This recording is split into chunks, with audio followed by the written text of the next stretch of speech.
Ako pala si Master Sergeant Leon Ernesto P. Bejarano, 762266, Philippine Army, retired, Scout Ranger Class 113-93. Bago ako nag-retired, ako ay First Sergeant ng Charlie Company 83rd IB.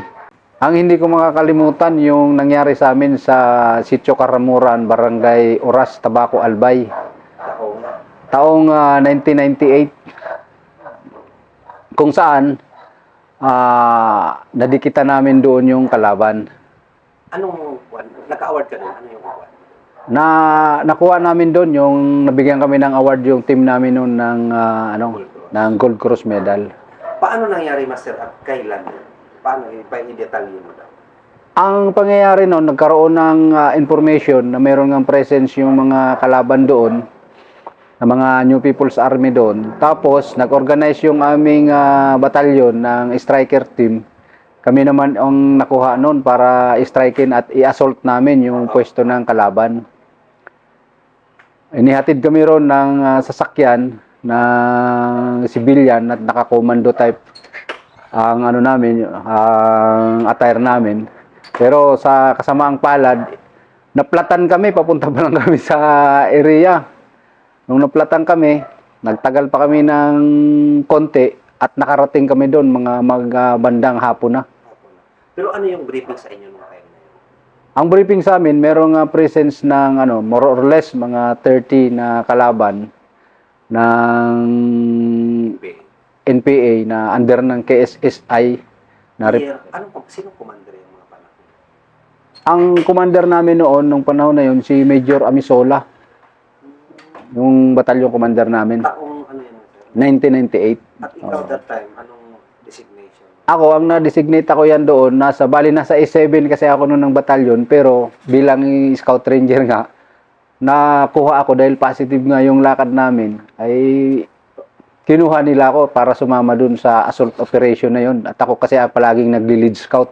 So lead scout ka na? Position ko noon kasi lead scout ako noon. So parang yung briefing sa inyo that time is, okay, commando kayo. Commando type. Oo, commando type ang operation namin. Kasi nung time na yun, mayroon pa kaming isang team din na yun ng pinaka-main effort. Kami naman yung supporting effort.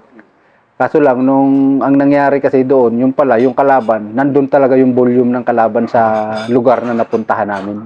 Okay, nung naplatan kayo? Nung naplatan kami yan doon, di kala namin, wala na kaming aabutan doon. Ilang hours kami kasi nagpa-reinforce pa kasi kami para mapalitan yung gulong ng civilian na sasakyan namin. Nung naayos na, halos mga alas 5 na kami nung nakarating kami doon sa objective namin. Ano yung barangay o bundok? Barangay siya, pero kumbaga sa yung barangay na yun, napapalibutan ng mga high ground. Paikot siya, puro high ground. Kaya nung dumaan kami doon sa spillway na may malaking ilog, nagulat yung mga tao doon kasi ang dami talaga nung tao na yon. Ay nung time na yon, ang daming tao sa lugar na yon. Ayun pala, yung mga NPA na yun, katatapos lang magpulong-pulong doon. Oh. Tapos nung pagbaba namin sa sasakyan, kasi yung mga gamit namin nasa baba, pagbaba lang namin, umakyat na kami doon sa trail, paakyat doon sa bundok. Kaso lang, may nasalubong na kaming 3 tao, kaya medyo kinabahan ako. Tapos sa unahan nun, may nagtataga ng kawayan, parang lookout nila, pero hindi namin nakuha yun.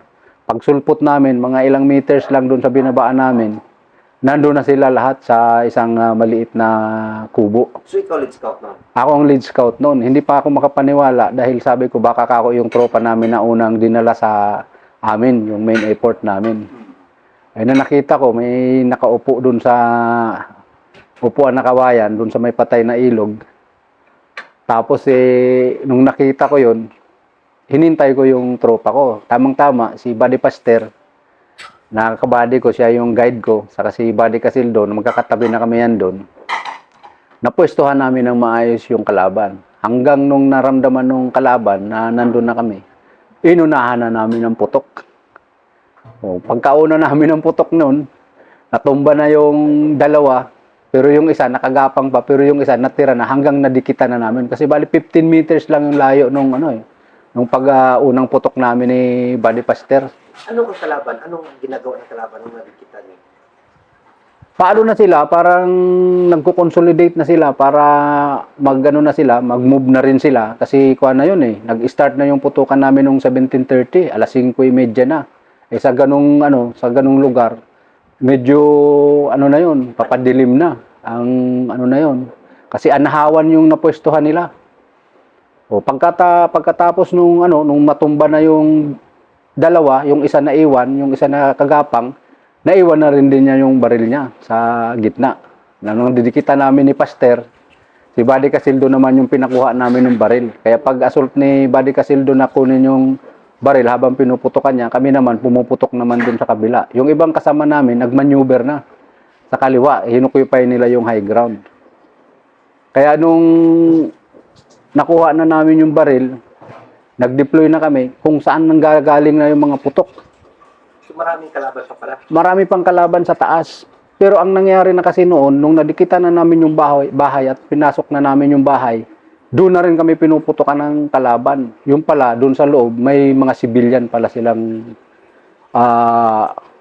naiwan doon. May tinamaan doon ng bata. Kaya ang nangyari noon, yung ginawa namin, sinecure na lang muna namin yung mga bata doon sa loob ng bahay. Yung nadamay. Yung nadamay. Yung isang bata kasi tinamaan sa tuhod. Nung pag-alis nila, doon na kami tinitira sa loob ng bahay. Ngayon, nung pag-extricate na namin, isinama yung mga, yung bata doon na may wounded at saka yung nanay niya, sinama na namin pag-withdraw namin nung nakuha na namin. Pero bago yun ang withdraw, Master, hanggang anong oras tuloy-tuloy ang withdraw niyo? Yung yung encounter namin yan doon, inabot lang ng wala pang mga 15 minutes siguro. Kaso lang, nung pa-withdraw na kami, kasi napaikutan na nila kami doon sa barangay, doon na nagtatagal. Kasi yung lahat ng high ground doon, na-occupy na nila lahat. Kaya nung nag-withdraw na kami yan doon, may karga pa ako na bata, karga-karga ko yung bata. Nung may nadaanan kami ng bahay, iniwan na namin yung bata doon kasi papadilim na. Madilim na tayo. Madilim na talaga noon. Nung umabot na ng mga alas 7 siguro ng gabi, pumuputok pa rin sila sa mga high ground. Kami naman, naghanap naman kami ng high ground na mapupuntahan namin. Dikit-dikit na kami noon, hindi na kami naghihiwalay. Yung high ground dito, tapos may high ground din dito, may high ground doon sa pinanggalingan namin, sa ilalim kami dumadaan. Inoccupy namin yung high ground dito sa may harapan. Nung nag-uunahan na kami yan doon, lahat pumuputok na sila. Yung kislap na lang talaga ang makikita mo. Kaya yung isa naming ranger na, yung pinaka-team leader namin na enlisted, pero actually may officer din kaming kasama doon. Kaso lang yung enlisted namin na ranger din na kasama namin, nag-command na rin siya, nagbigay na rin siya sa amin ng command. Natanggalin namin yung mga pangtaas namin na damit. Bakit? Dumidikit na kasi yung kalaban eh. Yung putok, makikita mo na yung firepower nila. Halos lumalapit na sa amin dahil alam nilang kakaunti lang kami nung time na yun na pumasok doon. Nabilang na nilang kami doon palang pagpasok namin doon sa sasakyan na ginamit namin. Nakita nila kung iilan lang kami. Kaya halos dumidikit na sila sa amin. Ang purpose naman nung team leader, yung NCO na ranger na kasama namin, si Sergeant Cordoba, ang purpose niya yan doon, ang sabi niya sa amin, pag may dumikit na talaga sa atin na kalaban na walang damit pang taas, birahin nyo na. Kasi halos nakadikit na sila sa amin. So parang yun na lang yung counter sign ninyo? Yun na yung counter sign namin para magkakilalanan kami kung sakasakali man. Zero visibility. Wala na, madilim na talaga. Halos umabot kami ng mga 9 o'clock na. Nag-uunahan pa rin kami papunta ng high ground. Kasi hindi rin namin basta-basta ma-occupy yung high ground kasi may nakapwesto rin yan doon. Medyo nagtigil lang yun nung dumating na yung B-150 na nag-reinforce na sa amin doon. Pero hindi maingay ang kalaban. Hindi kayo sinisigaw. Walang sigawan. Talagang putok lang talagang ginagawa nila sa amin. Kasi alam nila yung terrain. Bali, nagpapalipat-lipat lang sila dun sa 4 na high ground na yun. Kaya ang nangyayari, ang target lang namin, yung isang high ground na pinanggalingan namin. Kasi alam namin yun. Kasi kung papasok pa kami ng papasok, baka mas lalo kaming mapunta sa hindi namin alam na terrain nila doon sa loob. Alam nila yung terrain eh. Kami hindi namin alam eh.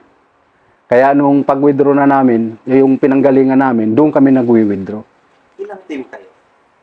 Ilang squad? Bali, isang squad. Siyam lang kami noon, nung time na yun, kasama yung officer. Ganun lang kayo kaliit? Ganun lang kami. Basta ang estimate namin yan doon, nung unang bugso ng putukan doon, mga makikit sila ng mga 30. Kaya nung akala nga namin, na nung naunahan na nila kami sa high ground, hindi na kami aabutin ng umaga doon kung talagang pinursige nila kami. Kaya sabi ko, anuhan na lang ito, talagang kailangan, hindi na talaga dapat maghihiwa-hiwalay. Oh, kasi gabi na, di ba? O gabi na.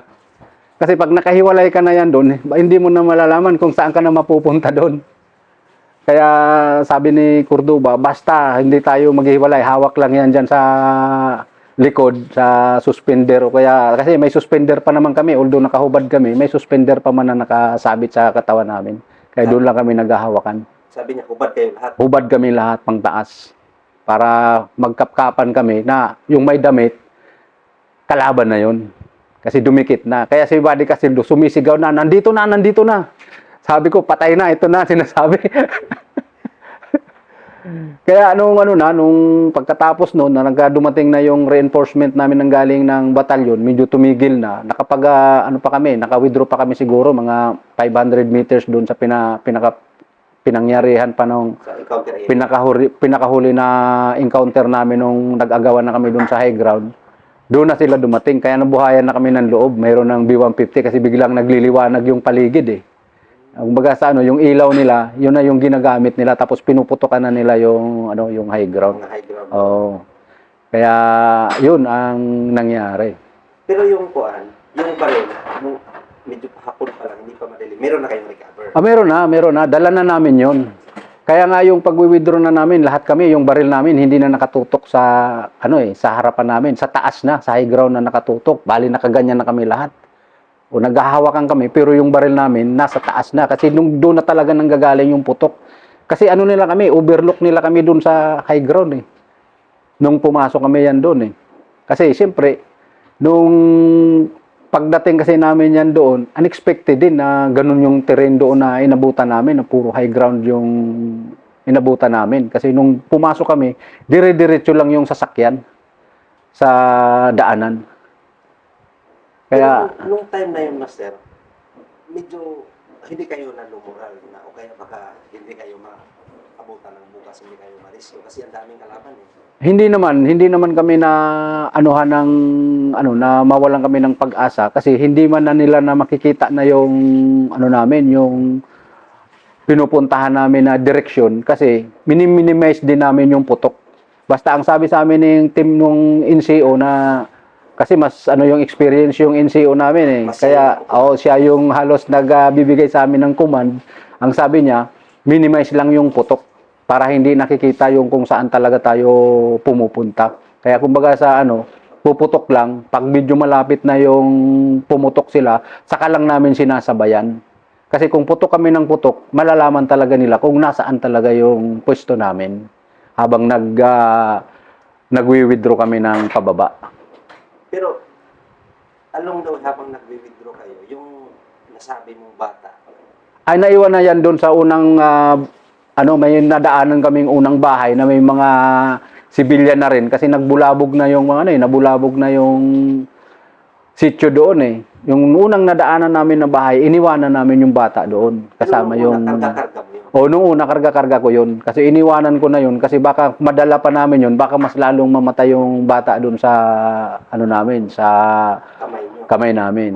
Oo. Kaya ang nangyari, yung kinaumagahan na noon, nirecover pa rin naman ng batalyon ng mga tropa namin doon kasi kinumagahan, parang nagkaroon ng scour ng area doon. Tapos yung bata, nadala yan doon sa Tabaco Hospital, tapos pinagamot ng batalyon namin, tapos nag-usap-usap kami na hindi man natin kasi parang naging collateral damage na lang yung bata, pero sa aking palagay talaga yung talagang putok na ibinuga sa amin doon sa loob ng bahay, galing talaga sa kalaban na yun. Kasi nung pumasok na kami yan doon, kami na yung pinuputokan ng kalaban nung galing sa taas. Pinaopera namin yun, yung bata sa Tabaco Hospital. Tapos yung binigyan sana kami ng cash reward para doon sa baril na nakuha namin saka doon sa body count, pero hindi na namin kinuha. Parang nag-usap-usap kami na ibigay na lang namin doon sa pamilya nung bata na nawundi doon. Hanggang sa pagdaga na tulungan. Okay, tinulungan talaga ng ng batalyon na yun. Through yung namin, yung CM officer namin, tinulungan talaga yun. At saka minonitor din talaga namin yun kung talagang na yung kalagayan ng bata. Ilang taon yung bata? Mga 6 years old yung bata, babae. Parang dumikit yung ano niya, nung natahi siya, dumikit yung ano niya sa may likod ng tuhod niya. Pag ano, kaya medyo pilay na yung bata nung lumakad.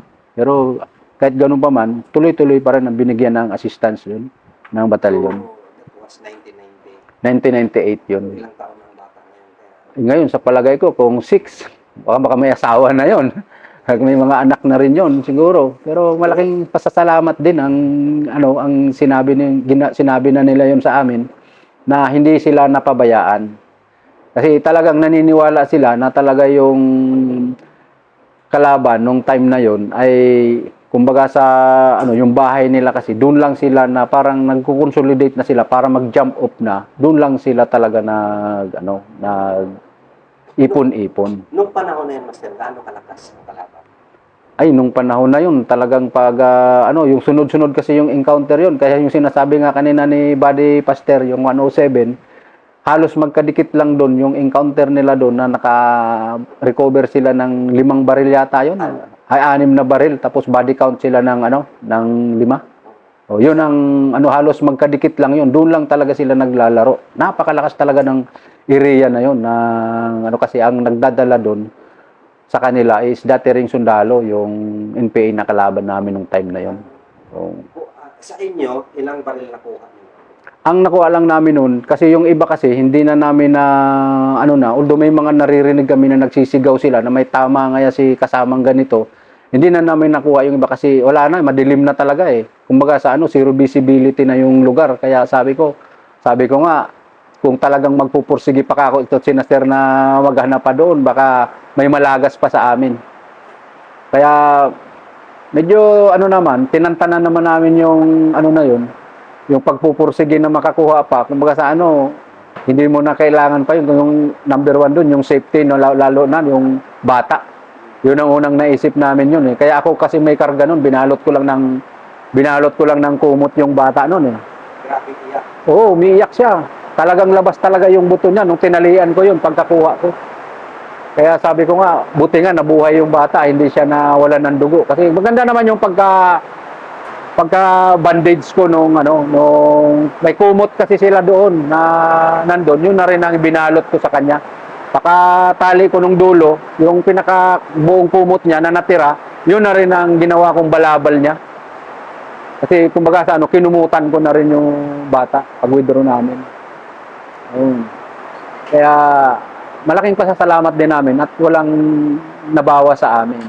But ang nakakalungkot lang doon, nung bandang huli na, yung dalawang kasama ko na PFC rin, nakagaya ko nung time na yon, yung isa, hindi ko alam kung connect pa yung pag-iisip niya yan doon. Nagbaril sa sarili niya. Kapag mga ilang buwan noon, nagbaril siya. Si late Labrador. Pero hindi naman Ranger yun. Napasama lang sa amin yun sa team namin. PFC na siya noon, nung time na yun. Bagong na siya, PFC na noon. Connect doon, may part ba doon na sobrang alanganin kayo o lugi kayo? Hindi naman siya masasabing lugi kami. Kaso lang, kumbaga siguro first experience niya rin yun. Nung time na yon, nakala niya kasi, kumbaga sa grabe na yung para sa kanya, grabe na talaga yung sitwasyon na yon. Yun ang nangyari. Tapos yung isa naman, si PFC Santiago, na na yun, nag-breakdown yung isip noon after ilang, mga 1 year siguro, after 1 year, parang, nagpakita na yon nung pagbalik namin sa batalyon, nagpakita na siya ng symptoms. ng symptoms na parang nagde-deteriorate na yung isip niya. Medyo napabayaan lang siguro, hindi napansin. Kaya yun, natuluyan. Hindi ko alam kung ano na nangyari sa kanya, pero alam ko na-discharge yun na hindi namin kasi naawol na siya noon eh. Ano yung nagiging para sa inyo nung after na encounter niya? Award. Ayun, yung award na yon, nung time na yon, nung nakita nila na ganun yung sitwasyon namin ng pinag-anuhan pa nga ng batalyon yun. Kasi sabi niya, isa lang yung baril na nakuha niyo, tapos isa lang ng body count. Pero ang tiningnan naman kasi doon nung batalyon commander, kaya nag-recommend siya ng ganun, is yung yung grueling yung grueling firefight na nangyari noon. Na iilan lang kami tapos na paikutan kami ng mga NPA na nandun sa lugar na mahigit 30 tapos walang nabawa sa amin kahit isa. Yun ang ano yan doon. At saka importante pa rin talaga yung meron talagang experience ng mga NCO na nagdadala sa isang team na talagang yung command niya ay talagang magiging ano niyo, magiging hindi ko makakalimutan na napakaganda na isang halimbawa yon na naisip niya bigla ni Sergeant Cordoba na maisip niya na ganun agad ang sitwasyon para hindi kami magkahiwa-hiwalay kung sakali. Stability under Oo, nagkaroon siya stability under pressure talaga yung ano niya, yung decision making niya. Napakabilis. Siyempre, yung officer din namin kasi siyempre yung officer namin eh talagang hindi naman siya baguhan kaso lang kumbaga sa ano mas na ano siya nung experience na NCO sa ganung klaseng sitwasyon kasi mas binigyan niya ng ano din ng leeway na magdesisyon din yung NCO kasi alam niya yung sitwasyon namin na yon na baka magkamali yung ano yung desisyon namin lahat doon kung magkahiwa-hiwalay pa kami. parang ano siya, siya yung nag-adjust ba lang siya. Oo, siya na lang yung nag-adjust kasi kumbaga sa ano kung magsisigaw din yung NCO na kasama namin eh baka malito palugod kami doon sa Paano kung ganun, Master? Matapang yung NCO, tapos kayo mga lead scout, may yung officer nyo, may command din sa ganung sitwasyon. Kung ay siyempre yung susundin pa rin namin doon yung officer na nagdadala kasi yung NCO naman yung experience niya naman yun ipapakita lang naman niya yun pero pagdating naman sa command talaga na makikita mo naman kung saan magkakamali yung command ng NCO makikita mo naman yun kasi yung command naman niya hindi naman masyadong malakas na hindi naman bulabog kaya yung officer alam naman niya na yung sitwasyon eh kayang-kaya naman nila pero nag-uusap naman sila. at saka may tiwala ng officer. Oo, may tiwala. Laking tiwala nung officer nung time kasi yung officer namin hindi naman talaga siya regular class ng ranger. Pero naghahawak na rin siya ng mga galing din kasi siya sa ranger na batalyon. Oo. Kaya yun yung ano talaga din, yun yung ano ng isang experience din. Oo, yun ang isang experience din yun na kailangan din na both yung coordination kasi ano din, kumbaga sa hindi naman masasabing sa mata lang magkikita kayo kasi zero visibility nga. Pero yung isang boses na lang yung dapat na maririnig doon. Pero kumbaga sa nag-uusap naman. Nag-uusap naman. So ang hirap na Master, ma-encounter ka ng ganun pag-gabi. Oh, napakahirap sa gabi. Mas maganda nga yung mga ibang encounter namin na nangyari araw talaga, madaling araw, pero yung gabi talaga napakahirap ng sitwasyon na gano'n na yung aabutin ka ng dilim.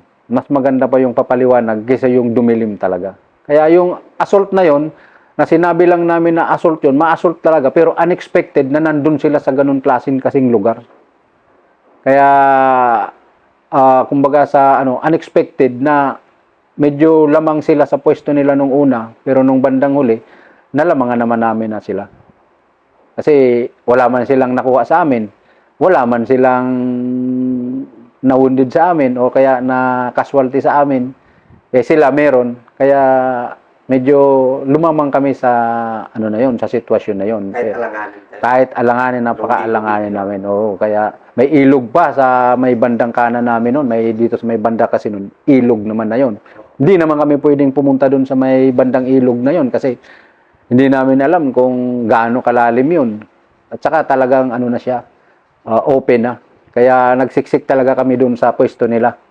Kumbaga sa yung bundok na pinupuntahan namin, na napupwestuhan nila, umilalim lang kami yan doon habang iniikutan namin yung pwesto nila. Pero nakuha namin yun. Nakuha naman namin yun nung pinuputukan nila kami yan doon. Kaso lang, kumbaga sa siyempre, madilim na. Hindi na namin talaga makakabisado lahat yung lugar na yun na namin. Kasi isa lang yung hit namin. Yung pinanggalingan namin na pwede kaming reinforcean, doon lang talaga kami kailangan na pumunta. Parang yun lang yung niya, yun lang yung diskarte niya. Oo. Makaabot yung reinforce nyo rin. yun na, yung kumbaga sa ano, nag-delay na rin kami. Hindi kami nagmamadali kasi malayo pa yung panggagalingan ng reinforcement. Kasi kung putok kami ng putok, unang-una doon is malulocate yung pwesto mo ng kalaban dahil doon sa firepower na binibigay mo. Kasi umaapoy eh. Pangalawa, kailangan mag-minimize kami ng ano, mag-minimize kami ng effort namin na dumating yung reinforcement bago kami bubuga kung sakasakali man. Pero nung dumating na yung reinforcement namin galing batalyon, nabuhayan kami ng loob. Parang okay.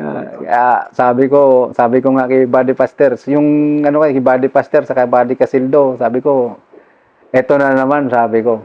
Ang susunod na naman na mga pangyayari kako ay ano na, talagang iba na naman na akong sitwasyon. Napakaganda naman ng resulta kasi talagang kahit yung batalyon at saka yung HPA ay ni-recognize nila yung effort namin na pangyayari na yun. So yun yung isa sa mga naging experience mo, Master, no, na Oo. bibihira yun na may isang civilian naman. Oo, bihira yun. Kasi ang ano lang yan doon is yung civilian kasi, siyempre, number one yun na, Ayaw na madama. oo, na madamay yun. Tapos, mapabayaan lang. Pero talagang kami talaga sa ano namin is hindi namin talaga siya pinabayaan yung civilian na yun. Sa pelikula lang yan nangyayari. Yung Ayo, minsan lang yun. Pero hanggat maaari sana, yung mga civilian na nandun, hindi talaga dapat madadamay na, siyempre, nandun kasi yung pinuntahan talaga yung bahay nila. Hindi namin in-expect na may mga civilian doon. Kaya nabulaga din kami nung time na yun na may mga civilian pala doon na mag-iina. Pero yung mother, hindi natamaan. Hindi naman natamaan yung mother. Kasi kasama ko yun, yung kasama ko yung anak niya. Kasama rin namin yun nung unang pag-alis namin dun sa bahay. Karga-karga ko yung bata, yung nanay. Nakadikit din sa amin yung nanay. Hindi rin humihiwalay sa amin yung nanay. Kaya nung unang may nadaanan na kami na may bahay, doon na, iniwan ko na yung bata sa nanay niya. Ang sabi ko nga namin is babalikan na lang namin siya. Kaya hindi ko alam kung anong klase yung pagbabalik na namin doon. Sabi ko dahil gabi na eh. Alam nga naman na balikan namin talaga yun nung gabi na. Basta inassure ko doon sa magulang niya, sa nanay niya na babalikan namin siya. Pero hindi mo maalala yun. Wala na, hindi ko na yung apelyido nun. Pero may record naman yung nun kasi kumbaga sa yung batalyon, talagang inalagaan na namin talaga yun. Kasi pinakita namin talaga na kahit sila man doon, ang talagang nakatama talaga yan doon, ay hindi natin pwedeng pabayaan yun. Yan ang mga doon, experience namin talaga na. Ano yung pinakamatindi?